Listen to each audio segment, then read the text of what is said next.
At a Singapore condo where some units cost around $2 million, residents found themselves unable to enter part of their own common facilities on National Day. The reason was not the ticket price. It was a bigger question. How much access should residents expect to the spaces they collectively pay to maintain?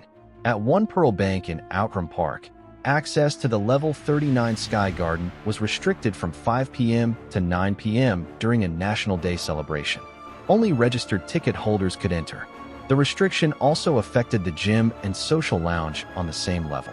The event included a live screening of the National Day celebrations and a buffet.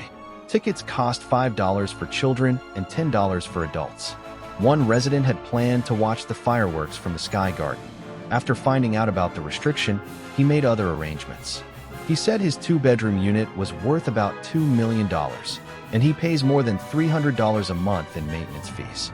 But he stressed that the money was not the main issue. His concern was whether residents should have priority when using common facilities in their own condominium.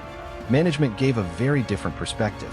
The MCST Council and Savills Property Management said the restriction was introduced for safety and crowd control.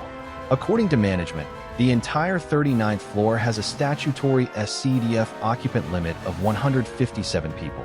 Once management, security, and cleaning staff were included, only 120 tickets were made available to residents. Residents were informed beforehand, and normal access resumed after the event. So this is not simply a story about paying $10 to watch fireworks. It highlights an unavoidable tension in condo living. Residents contribute towards shared facilities, but those facilities are still managed collectively. BCA explains that an MCST is made up of the owners in a development and is empowered to control and manage its common property. That means convenience, access, safety rules, and community events sometimes have to compete with one another.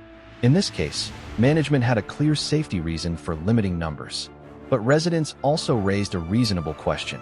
Was it necessary to close the entire level, including facilities such as the gym and lounge, instead of controlling access only to the event area? That question becomes more important because residents are already thinking ahead. Some asked whether the same arrangement could happen again during occasions such as New Year's Eve.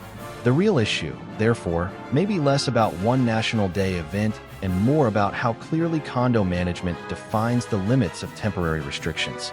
Safety limits have to be respected. At the same time, residents will naturally expect transparent rules when access to common property changes.